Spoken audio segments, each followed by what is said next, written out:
So we continue with the properties of the cardiac muscle. कौन सी वाली property पढ़ रहे थे? Contractility. It practically means force of contraction. Okay. It is not synonymous. एक ही चीज नहीं है. Force of contraction can be varied. Not again. Force of contraction can be varied in two ways in the heart. One, by changing the contractility of the myocardium, and second, by invoking the Frank-Starling's mechanism. दो तरीके हैं, दोनों ही force बढ़ाते हैं, दोनों की mechanism अलग अलग है. So how do we measure, or what is the measurement of the contractility of the myocardium? There are two, और भी है, मैं दो लिख के लाया हूं सिर्फ. फोर्स वेलोसिटी रिलेशनशिप, कितनी वेलोसिटी से मसल शॉर्टन हो रही है, उसका फोर्स से क्या लेना देना है, एक तो ये मेजरमेंट है. दूसरा, लेंथ और वेलोसिटी का जो रिलेशनशिप है, इन दो पैरामीटर से हम मेजर करते हैं कि हार्ट की कॉन्ट्रैक्टिलिटी में बदलाव आया या नहीं आया. And all those changes in the myocardial contractility are directly influenced by the intracellular calcium concentration, while the Frank-Starling's mechanism, which also increases or changes the force of contraction, is not dependent upon the calcium concentration. Other forces are, other factors are taking place. ये हम बात कर चुके हैं already. This is Frank-Starling's effect. You can see diagrammatically. यहाँ ventricular and diastolic volume है. इसको right ventricle का मान लें, लेफ्ट वेंट्रिकल का मान लें, कोई फर्क नहीं पड़ता, दोनों में यूजुअली बराबर बराबर होता है. And the end diastolic volume means before the start of the ventricular contraction, ventricle में कितना ब्लड आया है या है मौजूद, उसको हम एंड डायस्टोलिक वॉल्यूम कहते हैं. और वो कितना स्ट्रेच करेगा, वो लेंथ को डिटरमिन करता है वेंट्रिकल की. ज्यादा वॉल्यूम होगा, ज्यादा इनिशियल लेंथ हो जाएगी, कम वॉल्यूम होगा, कम लेंथ हो जाएगी. ठीक है. So on this side is the ventricular and diastolic volume, and on this side is the stroke volume. एक कॉन्ट्रैक्शन के दौरान वेंट्रिकल से कितना ब्लड बाहर निकला, वो आपका स्ट्रोक वॉल्यूम कहलाता है. ठीक है. So that is determined by the force of contraction. Okay. So this is normal value around 120 or 125 milliliter is the normal end diastolic volume, and this curve is the volume, stroke volume, and the end diastolic volume curve. This is the output. Normally about 70 milliliters of blood is pumped out of the heart. When we increase the end diastolic volume to 200 milliliters, there is a tremendous increase in the stroke volume. Okay, that shows the effect of the Starling's mechanism. End diastolic volume बढ़ाते हैं, जो कि length को determine कर रहा है, और उसके साथ ही स्ट्रोक वॉल्यूम बढ़ जाता है. इसका मतलब फोर्स ऑफ कॉन्ट्रैक्शन बढ़ गया. ये हम बाद में बात करेंगे इनकी.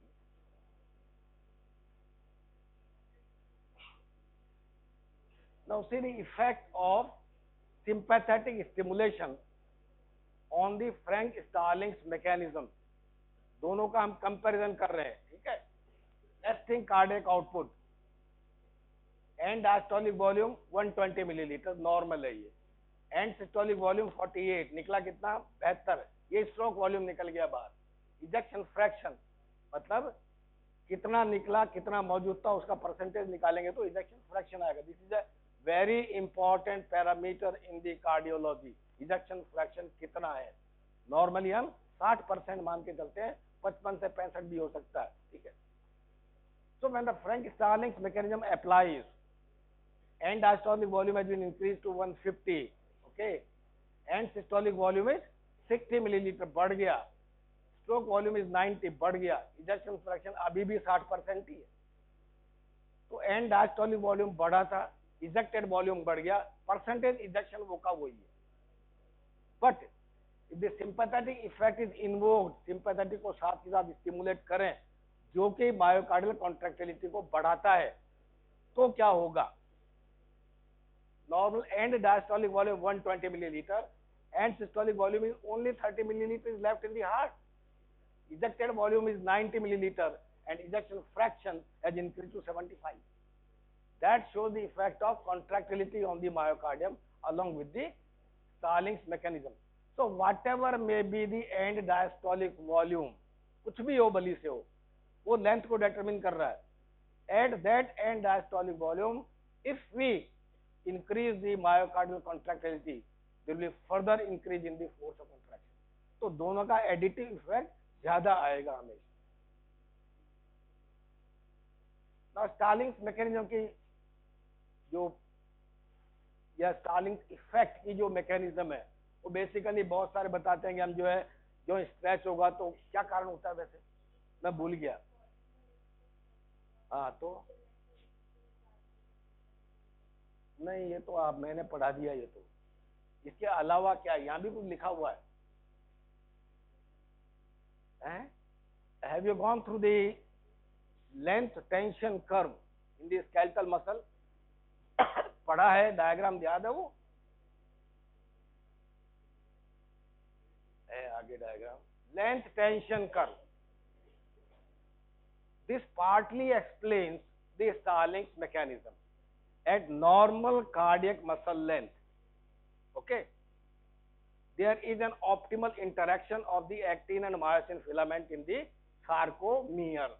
ठीक है, अगर उससे ज्यादा हम स्ट्रेच करेंगे तो इंटरैक्शन कम हो जाएगा, फोर्स ऑफ कॉन्ट्रैक्शन घट जाएगा.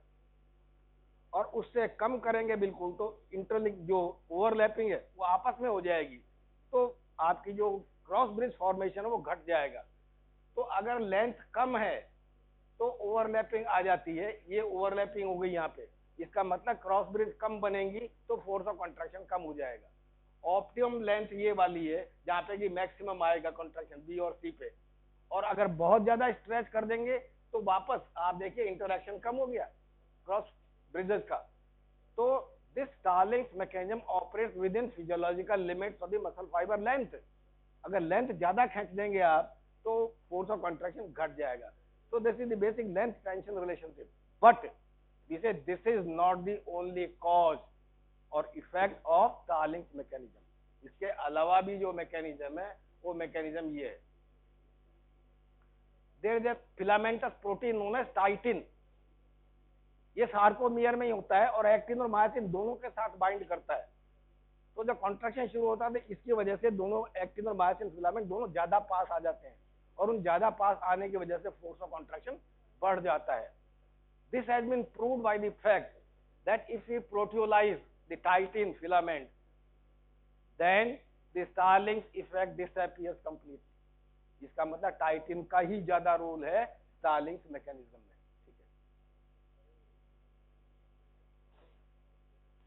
So if any factor increases the myocardial contractility, it is said to have a positive inotropic effect.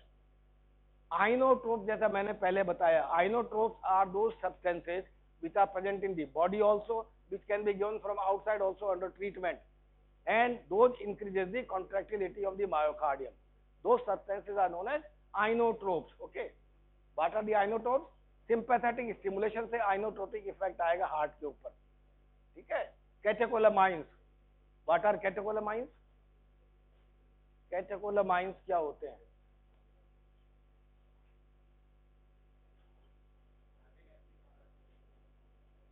और एक बच गया, सही आंसर है बिल्कुल. अरे दूसरा नाम बदल के क्यों बोल रहे हो? बताओ, नॉर एड्रेनलिन और नॉर एपिनेफ्रिन में क्या फर्क है? बताओ. नहीं फर्क बताओ, गर्दन हिलाने से थोड़ी पार पड़ती है. कभी हम नॉर एपिनेफ्रिन यूज कर लेते हैं, कभी नॉर एड्रेनलिन कहने लग जाते हैं उसे. ऐसा क्यों? बैठ जाओ बच्चे, ऐसा क्यों? कभी ध्यान दिया इन शब्द बने कैसे हैं? ये शब्द नॉर क्या कहते हैं? एपिनेफ्रिन, एड्रीनलिन, एड्रीनल किडनी के पास, सुप्रारीनल किडनी के ऊपर. आई बात समझ में? क्या मतलब निकला इसका? एपिनेफ्रिन, एपी का मतलब ऊपर, नेफ्रिन मतलब किडनी के ऊपर जो ग्लैंड सिचुएटेड है वहां से निकल रहा है ये. तो अगर एडिनल ग्लैंड का एनाटॉमिकली सिचुएशन किडनी के ऊपर है तो हम कहेंगे एपिनेफ्रिन है ये. और अगर खिसक के यहाँ आ गया थोड़ा सा तो किडनी के पास है ये, एड्रीनलिन, एड अटैच, तो वो हो गया आपका एड्रेनलिन. तो एड्रीनल, एपिनेफ्रिन, ठीक है, सुप्रारीनल, उससे नॉमेनक्लेचर आया है ये एड्रेनलिन एंड एपिनेफ्रिन, ठीक है। So catecholamines are adrenaline, noradrenaline, and dopamine is also a catecholamine, very important. Then calcium ion, तो जो आइनोट्रोप्स हैं उनका इफेक्ट हार्ट में किसके थ्रू आएगा? कैल्शियम के थ्रू आएगा, तो ये भी पॉजिटिव आइनोट्रोपिक इफेक्ट करेगा। And hyponatremia, what does it mean? Decrease in the extracellular potassium concentration. Natrium means sodium. Hyponatremia has got a positive inotropic effect. ये कैसे आ रहा है समझ सकते हो? Why? Hyponatremia has got positive inotropic effect. Myocardial contractility बढ़ाता है ये। क्या मैकेनिज्म है? आगे देखते हैं। Then नेगेटिव आइनोट्रोपिज्म कौन करेगा? हार्ट की कॉन्ट्रैक्टिलिटी को, फोर्स ऑफ कंट्रैक्शन को कौन घटा सकता है? Vagus stimulation, parasympathetic stimulation, heart, acetyl choline, potassium ion, very important, and hypernatremia. अब ये सोडियम का इफेक्ट कैसे आ रहा है बताइए? Why such an effective bear? For this we have to go to the excitation contraction coupling in the cardiac muscle.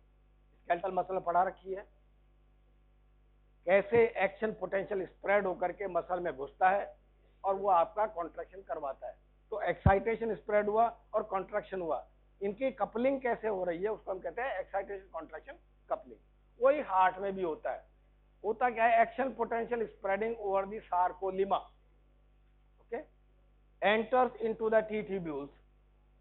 T tubules are wider in the heart, dyads are there, and two type of the receptors are there on the T tubule membrane and the sarcoplasmic reticulum membrane. DHP receptor and ryanodine receptors. Two receptors are there, and these receptors regulate the entry of the calcium into the muscle. ठीक है? तो skeletal muscle में बाहर से entry नहीं होती। Cardiac muscle में DHP receptor activate होकर के आपको कैल्शियम को अलाउ करते हैं अंदर जाना राइनोडिन रिसेप्टर्स के थ्रू, ठीक है। तो राइनोडिन रिसेप्टर कहाँ होंगे? सार्कोप्लाज्मिक रेटिकुलम में होंगे। So calcium enters from the T tubules into the cardiac muscle as a result of the action potential spreading from the sarcolemma into the T tubular system. तो action potential sarcolemma से T tubule में घुसा और वहां पे इसने interaction करके और अंदर जाके कैल्शियम अंदर घुस गया।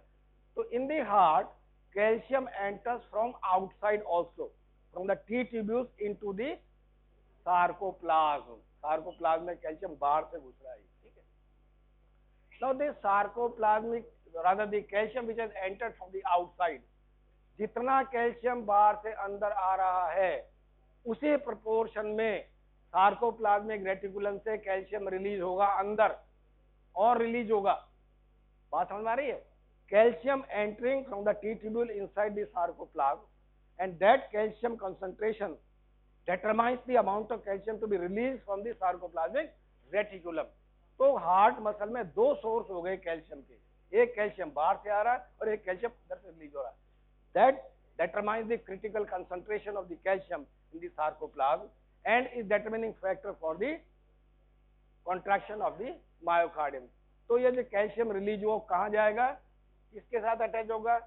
प्रोपोनिन सी के साथ में अटैच, कैल्शियम जिसके साथ में अटैच, ठीक है, उसे टी प्रोपोनिन आई का इनहिबिशन खत्म हो जाएगा, ट्रोपोमायोसिन अंदर घुसेगा, एक्टिव साइट एक्सपोज हो जाएगी और उसकी वजह से आपका क्रॉस लिंक फॉर्मेशन शुरू हो जाएगा। तो ये आपका एक्साइटेशन कॉन्ट्रैक्शन कपलिंग हो रहा है। अब ये जो कैल्शियम अंदर आ गया, हार्ट हैज टू रिलैक्स, तो this calcium has to be thrown out. तो दोनों सोर्स से कैल्शियम आ रहा था आपका, दोनों सोर्स का कैल्शियम वापस जाएगा। तो एज दी प्रोसेस एंड, जो इलेक्ट्रिकल इफेक्ट खत्म हो गया, तो sarcoplasmic reticulum start reuptake of the calcium which has released it. वो कैल्शियम वापस लेता है वो, और जो बाहर से कैल्शियम आया था उसको कैसे बाहर भेजेंगे? तो at the sarcolemma membrane there is a sodium calcium pump operating. तो सार्कोप्लाज्मिक रेटिकुलम जो मसल मेम्ब्रेन है हार्ट की, मसल्स की, उसकी मेम्ब्रेन पे दो पंप काम कर रहे हैं। एक तो है सोडियम पोटेशियम पंप, जो कि इलेक्ट्रोजेनिक पंप है। दूसरा है सोडियम कैल्शियम पंप, जो कि सोडियम और कैल्शियम का एक्सचेंज करता है। तो sodium potassium pump is doing what? It is trying to maintain the concentration of the sodium inside the cell and concentration of potassium outside the cell। वो sodium potassium pump का काम है। मगर ये जो कैल्शियम अंदर आया था, इसको बाहर भेजना पड़ेगा। And the operation of the sodium calcium pump is dependent upon the outside sodium concentration। Extra cellular sodium कितना है वो डिटरमिन करता है इस पंप की एक्टिविटी को। तो अब देखिएगा क्या हुआ, कैल्शियम अंदर घुसा, कैल्शियम बाहर जाएगा सोडियम कैल्शियम पंप के द्वारा। बाहर मान लो सोडियम कम है तो ये पंप धीमा ऑपरेट करेगा। The sodium concentration is less outside, there is hyponatremia, then the pump will operate slowly। It means the calcium which has entered from outside will be going outside slowly also। It means calcium will remain for a longer duration inside the myocardium and it will increase the contractility of the myocardium। So hyponatremia exerts a positive inotropic effect by increasing or allowing the calcium to remain for longer duration into the myocardial cell। Negative will be the effect of the हाइपरनेट्रीमिया। Sodium बाहर जाता है तो calcium sodium pump ज्यादा जल्दी operate करेगा, calcium को जल्दी जल्दी बाहर भेजेगा, अंदर की कैल्शियम कंसंट्रेशन कम हो जाएगी और उसकी वजह से कॉन्ट्रैक्टिलिटी कम हो जाएगी। सो that is effect of the sodium concentration of the myocardial contractility. आगे ये वो आ गया डीएच रिसेप्टर, स्केलेटल मसल की मैकेनिज्म है और ये कार्डियक मसल की release। Okay, then the next property of the cardiac muscle is the property of conductivity, ability to conduct the electrical activity from one side to the another side। That is the conductivity or speed of conduction, velocity। So velocity of conduction of electrical information in different parts of the heart is different। Atria में अलग है, internodal bundles में अलग है, AV node में अलग है, Purkinje fibres में अलग है और वेंट्रिकुलर में अलग है। सब में अलग अलग है। दो चीजें याद रखने की है इसमें, अलग अलग याद रखना मुझे भी याद नहीं रहता। The part of the conducting tissue which conduct slowly is the atrioventricular node. ये वो जगह है जहां पे कि सबसे स्लोएस्ट वेलोसिटी ऑफ कंडक्शन है। This has got a physiological importance because while the impulse which arises from the sinoatrial node through the internodal fiber comes to the AV node, then goes to the bundle of his bundle branches and then Purkinje fiber। At the same time, the impulse spreads from the SA node to the atria also। वो internodal bundles के नहीं, वो direct spread हो रहा है, atria में spread हो रहा है। एट्रिया कॉन्टैक्ट कर रहे हैं सिंसिटियम की तरह। उसके साथ ही अगर रैपिडली कंडक्ट होकर के वेंट्रिकल में चला जाएगा तो वेंट्रिकल भी कॉन्टैक्ट हो जाएंगे। तो there will be a conflict कि दोनों अगर एक साथ कॉन्टैक्ट करेंगे तो एट्रिया का ब्लड वेंट्रिकल में आ ही नहीं सकता। So to delay the process of atrial and ventricular excitation, the AV node conduct the impulse very slowly. This known as AV delay.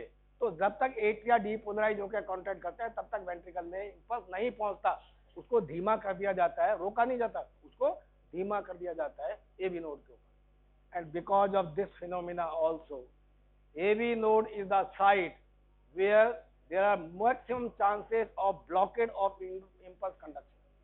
सबसे ज्यादा चांस इंपल्स अगर ब्लॉक होता है, पैथोलॉजिकली बहुत से पेशेंट मिल जाएंगे आपको एवी ब्लॉक के, तो वो आता है एवी नोड के अंदर। यही ब्लॉक होता है सबसे ज्यादा, और जगह रिलेटिवली कम होता है। And the Purkinje fibers are the areas or places or cardiac muscle fibers which are conducting fastest the impulse conduction, that is about 4 meters per second।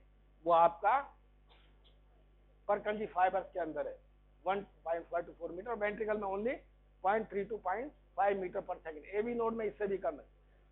ये जब आगे पढ़ेंगे इसकी इंपॉर्टेंस आएगी कि वेंट्रिकल में भी स्लो कंडक्शन का, muscle to muscle conduction is relatively slow while conduction through the conducting pathway is relatively faster। ये आपका दिखा रखा ऑलरेडी, हम देख चुके हैं। ये SA node is there, AV node is there, internodal bundles are there, AV node, bundle of Fish, bundle branches, right bundle branch, left bundle branch, These are other branches and then the ramification in form of the Purkinje fiber. The cardiac muscles are not fatigable. Muscle do not get fatigued, cardiac muscle. Skeletal muscle get fatigued very easily. So there are various regions of heart muscles not getting fatigued. Long refractory period 300 millisecond का refractory period है, और जब तक contraction चलता रहता है refractory period भी चलता रहता है. तो अगर एक कॉन्ट्रैक्शन चल रहा है तो दूसरा कॉन्ट्रैक्शन आप स्टार्ट कर ही नहीं सकते, क्योंकि रिफ्रैक्टरी पीरियड है, उसका इफेक्ट ही नहीं आएगा. तो इसका मतलब कॉन्ट्रैक्शन कंटिन्यू नहीं हो सकता. एक कॉन्ट्रैक्शन आ रहा है, वो रिलैक्स होना पड़ेगा, तभी जाकर के आपका रिफ्रैक्टरी पीरियड खत्म होगा और नेक्स्ट स्टिमुलस का इफेक्ट आएगा. So because of the long refractory period, cardiac muscles cannot be fatigued. दूसरा, it has got a very rich blood supply. ये भी fatigue को रोकने का दूसरा कारण है. Blood supply खूब ज्यादा है. Undergo aerobic metabolism, anaerobicism होती ही नहीं है, मतलब lactic acid accumulate नहीं होता cardiac muscle के अंदर. Blood supply इतनी ज्यादा है कि lactic acid accumulate नहीं होता, वो भी एक कारण है fatigue generate होने का. And it has rich mitochondria, तो energy supply is abundant. So there is no cause of concern as far as the fatigue is concerned. All and none law, ये स्केलेटल मसल में apply होता है क्या? मैं शायद बात कर चुका हूं इसके बारे में. स्केलेटल मसल में अप्लाई करता है क्या? कर भी सकता है. कैसे बताओ? बिल्कुल सही आंसर है. आंसर तो सही है, रीजनिंग बताओ इसकी. प्री पीजी में ऐसे सवाल आते हैं, बिगड़ देते हैं कि ये सही है कि ये गलत है, ये सही है, ये गलत है ना, कई तरह के आते हैं. बताओ, रीजनिंग बताओ इसकी. होता है कि नहीं होता बताओ ना. हाँ, तो उसका कारण बताओ. स्केलेटल मसल में मोटर यूनिट्स होती हैं. एक मोटर यूनिट में 10 से लेकर के 10,000 तक मसल फाइबर हो सकते हैं. नर्व फाइबर एक ही आ रहा है, एक नर्व फाइबर आ रहा है, एक न्यूरॉन से निकला हुआ, और वो इतने सारे फाइबर को सप्लाई कर रहा है. वो डिटरमिन करता है मोटर यूनिट कैसी है. छोटी मोटर यूनिट भी हो सकती है, बड़ी भी हो सकती है. छोटी मोटर यूनिट ज्यादा इफेक्टिव होती है, बड़ी मोटर यूनिट कम इफेक्टिव होती है. अगर आपको ये छोटे छोटे बारीक काम करने हैं तो मोटर यूनिट छोटी होनी चाहिए. अगर आपकी मसल्स और बैक और नेक जहाँ पोस्चर मेंटेनेंस का काम है, मोटर यूनिट बड़ी चल सकती है. हजारों मसल्स एक साथ कॉन्ट्रैक्ट करती है. तो मोटर यूनिट, अगर एक एक्सोन को आपने स्टिमुलेट किया, उसकी सारी जो रिलेटेड मसल से कॉन्ट्रैक्ट करेंगी, फुल फोर्स से करेंगी, अप्लाई करेगा. एक मसल फाइबर ले लें स्केलेटल मसल का, उसको स्टिमुलेट करें थ्रेशोल्ड स्टिमुलस से, वो पूरे फोर्स से कॉन्ट्रैक्ट करेगा. ऑल एंड नन लॉ है. मगर अगर आप स्केलेटल मसल की बात करें पूरी की, तो ऑल एंड नन लॉ नहीं है. Because there are thousands of the motor unit, कुछ कॉन्ट्रैक्ट कर रही है, कुछ रिलैक्स कर रही है, सारी कॉन्ट्रैक्ट कर ही नहीं रही है. अगर आप स्टिमुलस स्ट्रेंथ बढ़ाएंगे तो फोर्स ऑफ कॉन्ट्रैक्शन बढ़ जाएगा. ऑल एंड नन लॉ नहीं लगा वहां पे. So it applies to the single muscle fiber in the skeletal muscle. But in case of the heart, the muscles of the atria are showing branching and reuniting pattern which we call the syncytium. Syncytium में rapidly spread होता है. Motor unit नहीं होती वहां पे, nerve supply नहीं जा रही सब जगह, और वो डिटरमिन भी नहीं कर रही. तो सारी मसल्स एक साथ कॉन्ट्रैक्ट कर रही हैं, इसलिए उसको सिंसिटियल कॉन्ट्रैक्शन कहते हैं. ठीक है. तो we have got atrial syncytium, ventricular system syncytium, and because of this syncytial structure the muscles shows the phenomena of all and none law. ठीक है. तो अगर और कंडीशंस को चेंज ना किया जाए, तो अगर कार्डियक मसल को स्टिमुलेट किया जाता है तो अपनी मैक्सिमम फोर्स से कॉन्ट्रैक्ट करेंगी. अगर बाहर की और कंडीशन को वेरी कर दिया जाएगा तो फिर सिचुएशन बदल जाएगी. और इसी वजह से टेटनाइज भी नहीं हो सकती. जो टेटनाइज के लिए you need a sustained contraction, that is tetanus, और वो हार्ट में पॉसिबल नहीं. That finishes the properties of the cardiac muscle. ठीक है. अब आते हैं नेक्स्ट टॉपिक के ऊपर, कार्डियक साइकिल. ये कोचिंग में पढ़ के आए होंगे ना तुम लोग, पहले से पढ़ के आए हो ना, उसको भूल जाना. There is a de-learning required at certain levels. बहुत सारे कंसेप्ट उन लोगों को जो वो टीचर पढ़ाते हैं ना, उनको इनका कंसेप्ट नहीं होता कि एक्चुअली बॉडी में हो क्या रहा है. तो you require part of D learning कहते हैं इसे. और मैं जोक के तो रूप में सुना रहा हूँ कि डी लर्निंग की हमारे पुरातन परंपरा रही है, सनातन परंपरा भूलने की. क्या खाते हैं उसके लिए? भांग। Cannabis has got a very important effect of de-learning. You are allowed to forget your traumatic experiences of the life. भांग वो काम करती है। उसके अलावा और भी फार्माकोलॉजिकल एक्शन है उसके, वो अलग चीज है, फार्माकोलॉजी में पढ़ाएंगे उसमें, मैं भी पढ़ाऊंगा आगे सीएनएस के अंदर। तो डी लर्निंग जरूरी है, तो वो जो पुराना अगर पढ़ा हुआ है कोचिंग में तो उसको भूल जाना, ठीक है। कार्डियक साइकिल, एक साइकिल की बात करें, मतलब the events which are getting repeated again and again, so that is a cyclical phenomena, उसको हम साइकिल कहते हैं। कौन सी साइकिल होगी? The events occurring during one cardiac beat, एक कार्डियक बीट के दौरान जो हार्ट में चेंजेस हो रहे हैं cyclical, they are considered as the cardiac cycle. And this cycle results because of the sequential activation of the different parts of the heart, that is known as contraction और systole। अब इसमें term use करने का, बोलने का है, कुछ लोग जो बाहर से आते हैं सिस्टोली बोलते हैं, उसको मैं सिस्टोल बोलता हूँ हिंदुस्तानी हूँ, तो it is a systole and diastole, फर्क पड़ता है कोई क्या बोल रहा है। तो नॉर्मल हार्ट रेट कितनी होती है इसको मत पढ़ना, नॉर्मली क्या बताओगे तुम? 72 बीट पर मिनट। तुम बोलो क्या होगी हार्ट रेट? 72 होनी चाहिए। अब तुम लोग करीब 200 लोग बैठे हो, अगर मैं सबकी हार्ट रेट जानूं तो कोई 2-4 की मिलेगी बेहतर, किसी की नहीं होगी, तो क्या बाकी अब नॉर्मल है फिर? तो always remember one thing, all physiological parameters जितने भी हम बात करते हैं, ब्लड शुगर है, ब्लड प्रेशर है, हार्ट रेट है, केमिकल्स है, they have what a range of normal. हमेशा रेंज होता है फिजियोलॉजिकल पैरामीटर का, फिक्स वैल्यू कभी नहीं मिलेगी। आपकी मेरी बॉडी की जो सारी केमिस्ट्री है 7 साल में पूरी बदल जाती है, हर सेल का हर मॉलिक्यूल चेंज हो चुका होता है 7 साल के अंदर, including the bones also. So nothing is permanent and there is a range of physiological parameters. So normal heart rate ranges from 60 to 100 beats per minute। 90 को भी छोड़ दीजिए, क्योंकि जो मशीन्स आजकल आई हैं ईसीजी मशीन्स, वो टैकीकार्डिया तभी दिखाती हैं जब 100 से ऊपर चला जाता है हार्ट रेट, तो हम उसी को माने। वाइवा में जवाब देने के लिए दोनों जवाब सही हैं, 60 to 90 बीट्स पर मिनट और 60 to 100 बीट्स पर मिनट। तो अगर कोई पूछे हार्ट रेट कितना होता है, 72 मत बोलिए, 75 मत बोलिए, 72 से 75 मत बोलिए, 60 to 100 beats per minute is the normal heart rate. Average of course you can take as 72 or 75 beats per minute, and if we take 75 beats per minute as the normal heart rate average, then per beat the duration comes to about 0.8 seconds. So this is the duration of normal cardiac cycle, 0.8 seconds. Out of this 0.8 seconds, some part of this duration is spent by the heart during contraction and other during the relaxation. In case of the atria, atria contracts for only 0.1 second. For 0.7 seconds, it is relaxing.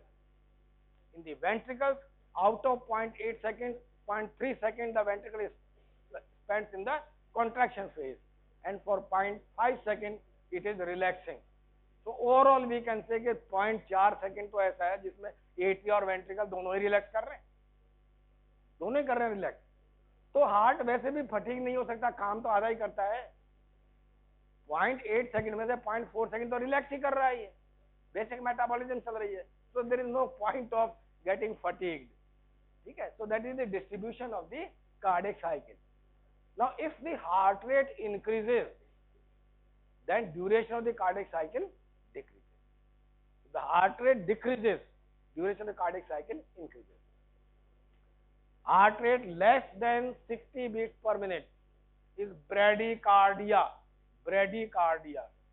More than 100 beats per minute, it is tachycardia. So during these cardiac cycle changes, various changes are taking place in different chambers of the heart. इनका pressure बदल रहा है, इनका volume बदल रहा है, valve की position बदल रही है, वो सारा बदल रहा है कार्डियक साइकिल के दौरान। हम उन सब की बात करेंगे कि वो क्या क्या हो रहा है। तो volume and pressure changes are taking place in the atria, in the ventricles, in the aorta, there are motion of the valves and there are production of the heart sound. ठीक है, कितनी होती हैं? 3। कितनी होती हैं? 2, 2, 4 आ गई, 3 से बढ़ गई, 1, 4 हो गई। कितनी होती है हार्ट साउंड? 2। हार्ट साउंड इसने कहा सही है, 4 होती हैं। 2 सुनाई देती हैं स्टेथोस्कोप से, 2 सुनाई नहीं देती, मगर उनको रिकॉर्ड किया जा सकता है, दे कैन बी रिकॉर्डेड। तो हार्ट साउंड 4 होती हैं। क्या नॉमेनक्लेचर कहेंगे उनका? हाँ, ये भूल जाओ, that require D learning. First heart sound, second heart sound, third heart sound and fourth heart sound, that is the nomenclature. ठीक है, अब वो सुनते वक्त कैसी सुनाई देती हैं वो सही है। Lub dub, lub dub, short and sharp, long and dull. बोलने से पता लगता है, लुप धीरे बोला है, ज्यादा लंबा है, डुप शॉर्ट एंड शार्प। वो और उनकी आवाज नहीं आती है, बाकी तीसरी चौथी सुनाई नहीं देती, रिकॉर्ड होती है। So we have got cardiac cycle, atrial cycle is there and ventricular cycle is there. As I said, atrial cycle, systole 0.1 second, diastole 0.7 second.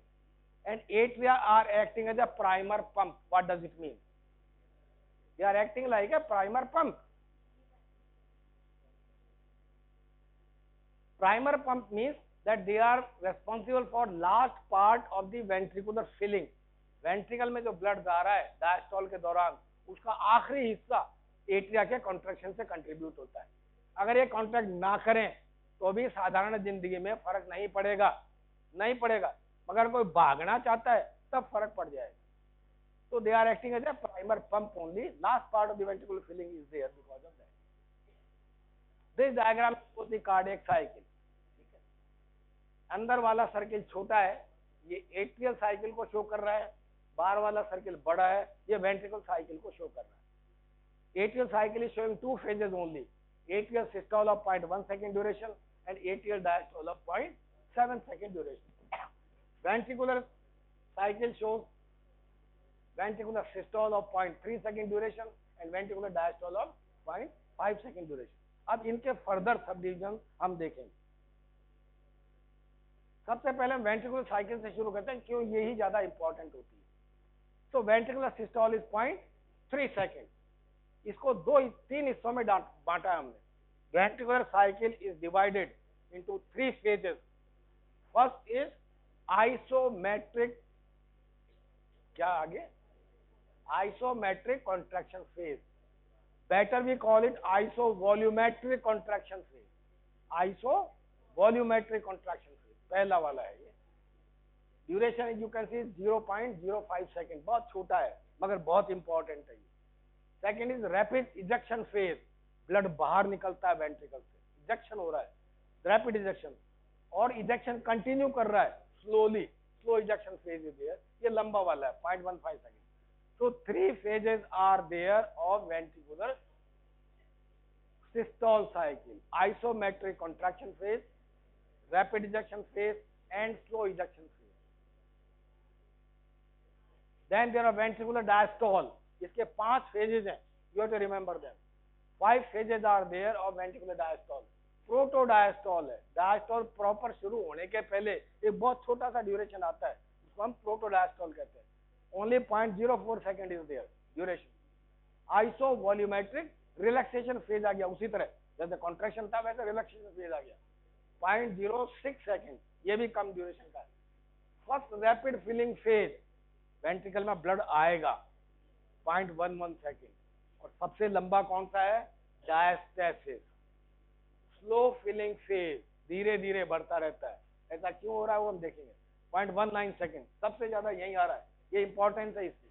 And then second rapid filling phase which overlaps on the atrial systole, उसके साथ आता है ये 0.1 second. Okay, ये तो diagram है कोई बस। So as you can see atrial systole में क्या हो रहा है, last for 0.1 second, atrial depolarization, impulse arises from the sinoatrial node, spreads over the right and left atria, syncytium is excited and results into the atrial contraction of the atrial systole. It contributes a final 25 milliliter of blood to each ventricle. इसका मतलब ventricle में and of the diastole में 120 millilitre blood जाता है, जो हम देख चुके हैं ऑलरेडी, एंड डायस्टोलिक वॉल्यूम। उसमें से एट्रियल सिस्टोल होने से कितना कंट्रीब्यूट हो रहा है? सिर्फ 25 मिलीलीटर। इसका मतलब बाकी के लिए एट्रिया की जरूरत ही नहीं है आपको। Most of the ventricular filling has taken place without the contraction of the atria. And end of the atrial systole is also the end of the ventricular diastole. ये फिलिंग को कंप्लीट करता है, फिर वेंट्रिकुलर सिस्टोल शुरू हो जाता है। So this results into the total filling of the ventricles, that is end diastolic volume comes to about 130 milliliter. अब आते हैं वेंट्रिकुलर सिस्टोल के ऊपर। 0.3 second, it is called by ventricular depolarisation of course. जो आपका एक्शन पोटेंशियल स्प्रेड हुआ atria में, AB node पे भी पहुंच गया, bundle of his bundle branches, Purkinje fiber, then ventricles are getting excited and then it results into the ventricular contraction. ठीक है? So contraction occurs after spread of the electrical activity. ये ध्यान रखने की बात है। तो पहले इलेक्ट्रिकल एक्टिविटी होगी और उसके बाद में मैकेनिकल एक्टिविटी आएगी। तो आइसोवॉल्यूमेट्रिक कॉन्ट्रैक्शन, अब इसमें आपका हम बात करेंगे that when the atria contracts, that beginning of the ventricular systole में क्या हो रहा है हार्ट के अंदर। At the beginning of the ventricular systole, AV valve, atrioventricular valve, ये वाले, ये एट्रिया राइट एट्रियम है, ये राइट वेंट्रिकल है, लेफ्ट एट्रियम लेफ्ट वेंट्रिकल, यहाँ पे ट्राइकस्पिड वाल्व है, यहाँ पे बाइकस्पिड वाल्व है, ठीक है, ये माइट्रल वाल्व भी कहते हैं इसे। So at the beginning of the ventricular cycle, AV valves are open. AV valves are open. तो अभी एट्रिया का कॉन्ट्रैक्शन खत्म हुआ है, तो उसने ब्लड पुश किया था, तो वाल्व खुले होने चाहिए। So at the beginning of the ventricular systole, AV valves are open and blood flows from the atria into the ventricle. So that is the end of the ventricular diastole and beginning of the ventricular systole. Now as the ventricle gets excited electrically, ventricle contracts. When the ventricle contracts, the ventricular pressure starts rising. जब ventricle contract करना शुरू करेगा तो ventricular pressure बढ़ेगा, and when the ventricular pressure increases more than the atrial pressure, ventricle का pressure जब atrial pressure से ज्यादा हो जाएगा, then the AV valves will shut immediately. So pressure is causing the closure of the valves, and that is the occurrence of the first heart sound. But at this time, AV valves have closed. AV valve बंद हो गए, ventricle का contraction शुरू हो चुका है, AV valve बंद हो गए, मगर अभी एओर्टिक वाल्व और पल्मोनरी वाल्व नहीं खुले, वो अभी भी बंद पड़े हैं। तो वहां प्रेशर ज्यादा है, पल्मोनरी आर्टरी में प्रेशर ज्यादा है, एओर्टा में प्रेशर ज्यादा है, वेंट्रिकल का प्रेशर अभी उतरा है ही नहीं। So ventricles are contracting as a closed cavity. बंद बिल्कुल दरवाजे की तरह कॉन्ट्रैक्ट कर रहे हैं, ब्लड न तो बाहर जा रहा है न ब्लड अंदर आ रहा है वेंट्रिकल्स में। So there is no change in the ventricular volume. That's why we call this phase as the isovolumetric contraction phase. दोनों वाल बंद पड़े, ठीक है। That is a short phase. Now, as the ventricle is contracting continuously, force is increasing, interventricular pressure is rising. Then, when the interventricular pressure on the left side becomes more than the aortic pressure, aorta में pressure जितना है उससे जो ही exceed करेगा aortic valve खुल जाएगा, और right side में राइट वेंट्रिकल में जब प्रेशर बढ़ेगा तो पल्मोनरी वाल्व खुल जाएगा। So at the end of the isovolumetric phase, the valves, aortic and the pulmonary valve opens up.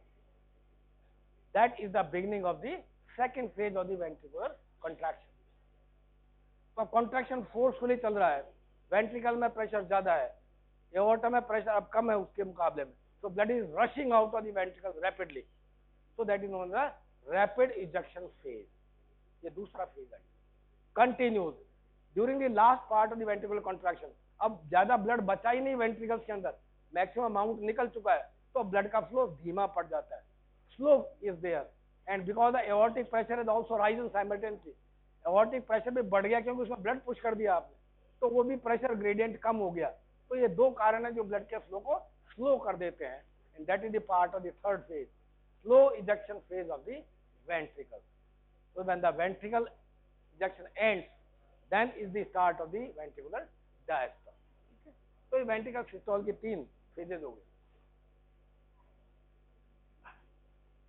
Now start the ventricular relaxation phase, उसको हम कहते हैं ventricular diastole। उसके 5 phases हमने बताए हैं। Ventricle are relaxing, it lasts for 0.04 second, point total relaxation है, ये गलत लिखा हुआ है, ये 0.5 होना चाहिए ना, ये पता नहीं स्लाइड बनाई, छोड़ दीजिए उसको।